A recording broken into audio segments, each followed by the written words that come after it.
salió a reducir que el exgobernador Alejandro García Padilla ahora va a ser abogado de los desarrolladores del proyecto de Cliff allá sobre la cueva de la Golondrina. Y estaba pasando una revista mental de los trabajos de los exgobernadores desde Muñoz Marín, que mi recuerdo es que se retiró, como dicen, se retiró a buen vivir. Roberto Sánchez Vilella, que regresó a su cátedra universitaria. Luis Ferré, creo que regresó al mundo de los negocios, pero no había tomado este tema de los desarrollos en Puerto Rico. En estos momentos un giro bastante fuerte. Estamos viendo lo que está ocurriendo en Puerta de Tierra, en Río Piedras, en el viejo San Juan, en Rincón, etcétera, ¿no? ¿Usted recuerda a otros gobernadores que estuvieran así tan activos en situaciones tan controversiales como esta? Bueno, prácticamente todos los gobernadores han tenido participación en la vida profesional después que terminan sus términos. Hay en el campo del derecho varios que han seguido trabajando como abogados. En el caso de García Padilla no es el único, sino que también, por ejemplo, Aníbal Acevedo Vilá ha seguido trabajando como abogado. También Luis Fortuño ha seguido trabajando como abogado. En el caso de Rosselló, pues él se retiró, pero pues hace trabajo de profesor y sé lo que quieres traerme en términos de la participación de García Padilla como abogado de ese caso.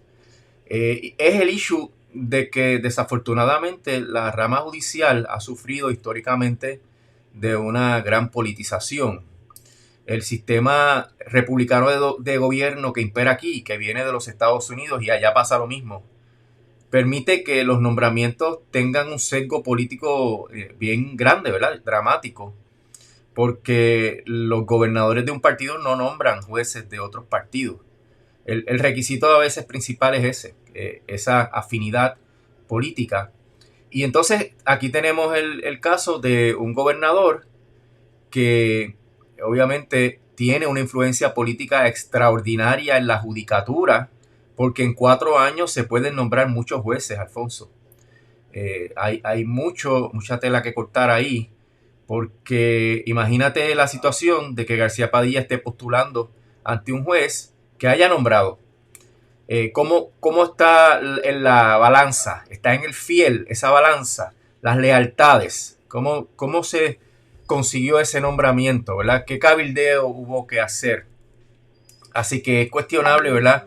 El que los abogados y abogadas que hayan estado en puestos que intervienen con los jueces, ¿verdad? Porque también ocurre, no solamente esto ocurre con los gobernadores, ocurre con los presidentes del Tribunal Supremo, que son la cabeza de la rama judicial, administran todo el quehacer diario de esa rama tan importante y luego pasan a postular ante los tribunales. Y eso pues genera una apariencia, ¿verdad?, de que hay unas lealtades que podrían afectar la imparcialidad o por lo menos la apariencia de imparcialidad. Es un tema bien delicado, surge todo a raíz de esta politización que hay de la rama judicial que nadie niega. Aquí el que venga a decir eso pues estaría en el ámbito de los fake news y eso pues trae unos cuestionamientos éticos. Hay información en las redes que habría que corroborar, ¿verdad?, de que la persona que estaría a cargo del caso, donde García Padilla va a fungir como abogado, pues que fue nombrado por García Padilla. Si eso es así, hay un problema bien serio, ¿verdad? Porque aquí está la persona que me puso en este puesto y ahora está postulando pidiéndome remedios a favor de un cliente en un caso donde yo tengo que ser imparcial y mantener la apariencia, ¿verdad?, de imparcialidad. Así que tenemos una situación interesante, complicada, si es que García Padilla es el que nombró a ese juez y el juez está atendiendo el caso donde él asume la representación profesional. Si eso fuera así, el juez tendría que inhibirse y tirárselo y pasar a otra sala. A mí me parece que se entraría en el campo de la apariencia de parcialidad, Alfonso. En realidad, este tema es bien controversial porque desafortunadamente se ve cualquier cuestionamiento sobre la imparcialidad de un juez se ve como una ofensa personal, se ve como un ataque a la integridad de la persona y eso no es así. cuando hay una situación que implica una apariencia de parcialidad, eso se mide bajo un criterio objetivo. No es si tú estás parcializado o no, es cómo se ve a la luz de una observación y de un observador objetivo, cómo se ve eso ante los demás, ante la sociedad. Se ve como algo que compromete o que podría comprometer tu imparcialidad. Ah, bueno, si se ve así, pues tienes que salirte y no lo puedes tomar personal. Y desafortunadamente no ha habido la educación, la formación en la rama judicial para que los jueces asuman esos cuestionamientos de manera profesional. Entonces, lo que hacen es que la toman contigo y te radican querellas los jueces.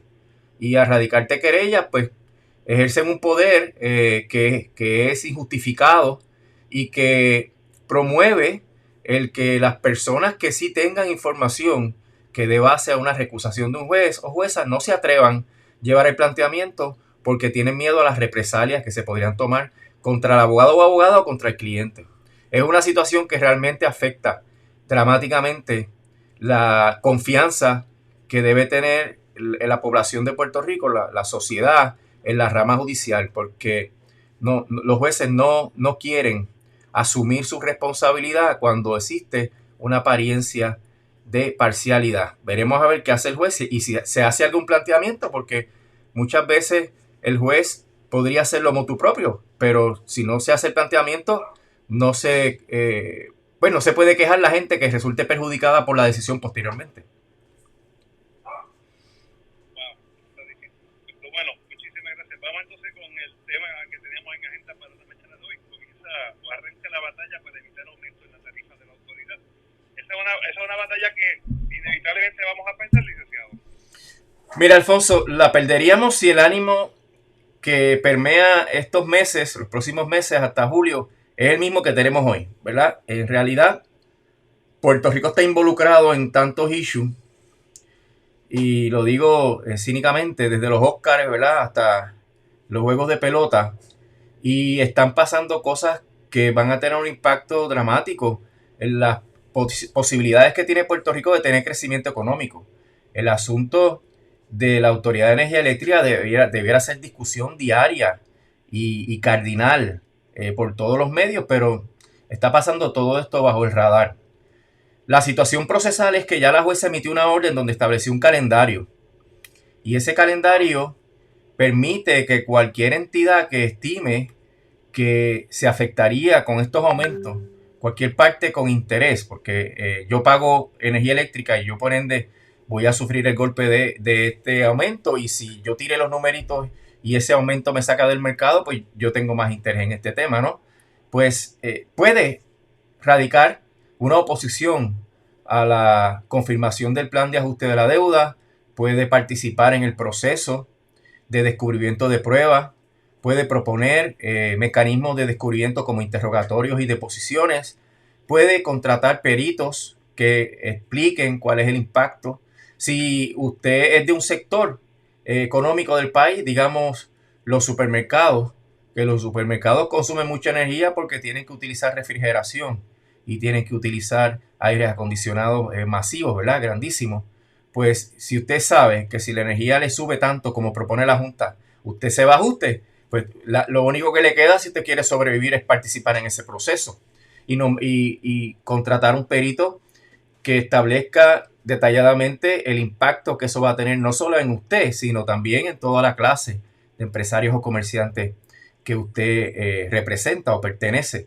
Esta situación de participar en el proceso incluye también a las comunidades, Alfonso, las entidades o empresas que trabajan con energías renovables, particularmente con la energía solar, el asunto de la contaminación, las organizaciones ambientales, porque en cuanto haya menos recursos para las operaciones de la autoridad, ¿qué se perjudica? Bueno, se perjudica el desganche de la vegetación, ahí vienen entonces las fallas en el sistema eléctrico, se perjudica el cumplimiento con la reglamentación ambiental, el cumplimiento con los decretos que ha tenido, ¿verdad?, la EPA con la autoridad. O sea que se va desatando una cadena de eventos de deterioro que van a afectar a todos y a todas, a todos los sectores.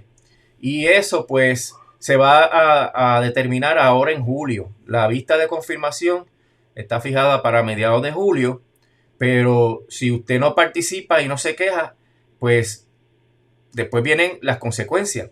Pero no es solamente los negocios y las empresas que podrían tener un golpe económico en cuanto al aumento de la energía eléctrica, sino también hay otros mecanismos de lucha que la gente común puede ejercer, ¿verdad? Porque están las protestas, están las manifestaciones, está la presión política, las llamadas telefónicas, la participación en los discursos de las redes, en las conversaciones en las redes, asistir a las actividades donde se discute este tema para entenderlo mejor, apoyar a las organizaciones que decidan oponerse de frente a esta pretensión de imponer ese cargo y de esa manera apoyar, ¿verdad? Sin tener que erradicar una moción, sin tener que entrar en esas complejidades y que también son costosas. Usted puede apoyar. También puede hacer presión en la legislatura y en el gobernador Alfonso, porque otra de las avenidas de lucha es que se prepare una legislación habilitadora, la cual establezca unos parámetros para la confirmación del plan y para la emisión de los bonos. La sección 314B, que hemos mencionado muchas veces aquí, le permite a la legislatura intervenir en el proceso de confirmación y hasta entorpecerlo. Y esta palabra la usó la jueza Taylor Swain. La jueza dijo que la legislatura tiene tanto poder que podría hasta entorpecer el proceso de confirmación. Ya esto se probó, ya esto está validado porque la legislatura aprobó la famosa ley 53, que fue la ley que dijo que no se iban a recortar las pensiones. ¿Te acuerdas cuando la Junta quería recortar las pensiones? Pues la ley 53 dijo, no, yo voy a emitir bonos si no se recortan las pensiones. Y así la Junta tuvo que obedecer. Así que este miedo y las razones que ha tenido el gobernador para vetar dos leyes ya que quieren intervenir con el proceso de confirmación del plan de ajuste de la deuda son infundados. La situación de que la legislatura diga, por ejemplo, que cualquier transacción para resolver los problemas de los acreedores de bono de la autoridad no debe implicar un aumento en la tarifa, lo que le está diciendo a la Junta, tienes que presentar un nuevo plan de ajuste de la deuda donde se respeten las prioridades que son los gastos operacionales de la autoridad, el sistema de retiro y de ahí para abajo todos los demás acreedores. Y tú le vas a dar lo que sobre, lo que realmente sobre, pero como no puedes aumentar la tarifa, pues tienes que hacer el ejercicio como pasaría, Alfonso, en cualquier caso de quiebra. Cuando tú atiendes a un cliente de quiebra, tú sabes lo que tú tienes y tú sabes los gastos que necesita incurrir esa persona para poder vivir de una manera razonable. Y de ahí para adelante tú dices, pues esto es lo que sobra para los acreedores. Y en este caso de la Junta de Control Fiscal, se trata de aplicar los mismos principios porque es la misma ley de quiebra. Lo que pasa que ya sabemos y le hemos dicho muchas veces, la Junta no juega para el equipo de Puerto Rico, para hacer la analogía del Mundial. La Junta juega para el equipo contrario, que es el mercado de bonos. Entonces, dentro de las circunstancias de que tiene que ajustar la deuda de Puerto Rico de alguna manera, vis a vis, el darle a los bonistas lo más que se pueda, le está ofreciendo a los bonistas 5.4 billones de dólares. Cuando la Junta dice por ahí, en un caso que tiene ante la jueza Taylor Swain, que los bonos de los bonistas de la autoridad no tienen garantía, que por tanto lo que valen son 16 millones de dólares. De 5.4 mil millones de dólares a 16 millones. La diferencia es abismal. Le está diciendo a la jueza, a pesar de que ese es el único derecho que tienen los acreedores, yo le voy a regalar 5.400 millones. Y eso es una barbaridad. Por eso es que la legislatura tiene que intervenir. Y aquí yo siempre hablo de las teorías básicas de causalidad. La causalidad es cuando tú examinas una situación de hecho y tú determinas cuál fue la causa adecuada de un mal, de un daño que uno sufre, ¿verdad? Entonces, si tú eres la legislatura y el gobernador, porque son los dos, y tú sabes que si tú haces una ley, se puede impedir el aumento en la tarifa, ¿qué pasa si te quedas cruzado de brazos y ocurre el aumento de la tarifa? Bueno, que tú tuviste la última oportunidad de intervenir y resolver el problema. Si tú tenías el poder y no lo resolviste, pues entonces no digas que fue culpa de la Junta. No lo puedes decir. Tú eres culpable, tú eres igualmente responsable por inacción. Y eso es lo que desafortunadamente hasta ahora está sobre la mesa. La inacción tanto de la legislatura como del gobernador. Y los legisladores te van a decir, no, nosotros hemos aprobado unos proyectos. Sí, pero no ha habido este diálogo que tiene que haber para que Pierluisi acepte las condiciones. Porque el problema es Pierluisi, que no quiere que se apruebe esa legislación. Porque ya tú sabes, para el equipo que juega Pierluisi es el 8º miembro de la Junta de Control Fiscal. Así que es una situación donde el pueblo puede ejercer presión de todo tipo. Ya los motores de la campaña electoral del 2024 encendieron. Ya hay los retos primaristas y ya las fichas se están acomodando. Pues ahora es que los ciudadanos y ciudadanas de Puerto Rico tenemos un poder enorme para hacer que esos legisladores se muevan, para hacer que el poder ejecutivo se mueva. Y esto, obviamente, hay que ejercerlo estratégicamente y hay que aglutinar una serie de fuerzas que generen ese capital político para empujar una agenda específica. Los proyectos están, la redacción está, es cuestión de que se organice la gente para presionar para que se apruebe, porque si no, nos van a empujar el aumento por un mínimo de 35 años, Alfonso, porque se habla, no, un mínimo de 35 años. Y esto va a limitar la capacidad de Puerto Rico de crecer en términos económicos, de mejorar nuestra situación como país. Tú estás viendo cómo está la violencia en la calle. La violencia es consecuencia directa del deterioro económico y de la desigualdad. Y esto pues no hay luz al final del túnel. Le pueden seguir metiendo miles de millones de dólares en ayudas federales y esto no va a mejorar porque sigue haciéndose esa inversión bajo la perspectiva del neoliberalismo, que es dárselo a grandes empresas para que esas empresas se lleven el capital a la medianoche. Y eso no trae crecimiento económico. Así que es una situación bien compleja, pero hay unas estrategias que se pueden utilizar para que este aumento se pueda eliminar o atemperar, por lo menos, ¿verdad? Hay que litigar en el tribunal, hay que meterle presión a la Junta de Control Fiscal, porque esta no es la única manera, porque la propia Junta lo acepta. Pues si los bonos valen 16 millones, ¿por qué le estás dando 5.400 millones?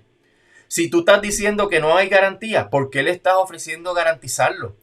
Y si tú entiendes que esto va a ser perjudicial para la economía de Puerto Rico, porque Andrew Wolf lo dijo, que Andrew Wolf es el economista principal de la Junta de Control Fiscal, que dijo que si el kilovatio hora excede los 21 centavos, va a haber una debacle económica, y eso lo dijo bajo juramento. No fue un comentario en Twitter, lo dijo bajo juramento, una declaración jurada que se radicó en el tribunal. Así que hay que meter en cintura a la Junta para que haga lo que está diciendo y para que lleve el caso en protección de los mejores intereses del país. Ahí aplica la presión política, ahí aplica la legislación habilitadora y que todo el mundo entienda que el que participe en el proceso le va a poder demostrar a la jueza todo el daño que esto va a ocasionar. Y esto lo que implica, Alfonso, o sea, si un plan de ajuste destruye al deudor, el plan no es viable. El plan es para obtener un nuevo comienzo, un fresh start. Y si eso no se puede dar porque la economía va a seguir deteriorándose y porque eventualmente el aumento en la energía podría hacer fracasar el plan de ajuste de la deuda, pues no hay que hablar, el plan no es viable y la Junta tiene que enmendarlo sustancialmente para reducir al máximo lo que le está ofreciendo a los bonistas para que se pueda obtener un plan que saque al país de este pantano en el que estamos. Si tuviéramos la militancia para estos asuntos como la tuvimos el sábado y anoche allá en el Lone Depot, en Miami, para seguir al Team Roof, quizás pudiéramos cambiar las cosas. Sí, definitivamente, Alfonso, hace falta esa militancia, enfocar esa energía, porque aquí después vamos a estar quejándonos de lo que está pasando, porque fíjate que cuando tú miras el panorama, que lo hemos hablado otras veces, de los costos operacionales normales de la autoridad, más lo que nos roba Luma y más lo que va a robar Genera, si la dejamos, pues es cada vez más cara la situación, cada vez más costosa la operación de la autoridad. Entonces la gente se va saliendo, se van yendo para energías renovables. Pues quedamos un grupito de clientes que ese ajuste va a seguir aumentando. Ese cargo híbrido va a seguir aumentando porque mientras menos gente haya consumiendo por encima de los 500 kilovatios, sabes que hay una frontera. Los que estén por debajo de los 500 kilovatios pagan solamente el cargo fijo. Los que se excedan pagan entonces el cargo que va a depender, ¿verdad? Si tú eres residencial, comercial, industrial, etcétera. Pues los que consuman por encima de los 500 kilovatios van a tener todo el peso. Y entonces no va a ser viable realmente tener un negocio aquí en Puerto Rico. Y si no es viable tener un negocio en Puerto Rico, ¿qué hace la gente? Se va del país y nos seguimos vaciando. Y viene entonces la materialización más efectiva y dura del aburguesamiento o desplazamiento, ¿verdad? Que está ocurriendo ya en todo Puerto Rico. Así que es realmente un cuestionamiento lo que hay a la viabilidad de nosotros como país y como nación. Que eso es grandes palabras. Sí, yo lo he comentado aquí anteriormente, no me gusta utilizar a WPAB como ejemplo, ¿no? Pero aquí hay unos ecosistemas económicos que dependemos unos de otros. Tenemos una emisora en Ponce regional que le da apoyo a pequeños comerciantes porque que no pueden quizás anunciarse en cadenas nacionales. Correcto. Pero si yo no tengo clientes o si la emisora deja de funcionar, pues nos vamos afectando poco a poco todo. Nos vamos a quedar como las megatiendas, las megafarmacias, y los pequeños negocios van a ir desapareciendo y la gente se mudará.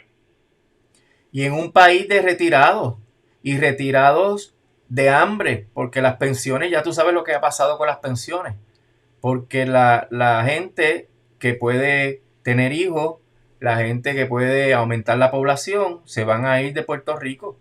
Así que es todo, es realmente la extinción de la nación puertorriqueña. A mí no me gusta decir esto porque parece un extremo, pero es que no hay ningún indicador que pueda decir que Puerto Rico va a ir creciendo en términos de su población, en términos de su economía, porque todos son malas noticias. ¿Pero por qué? Porque los hemos dejado, Alfonso.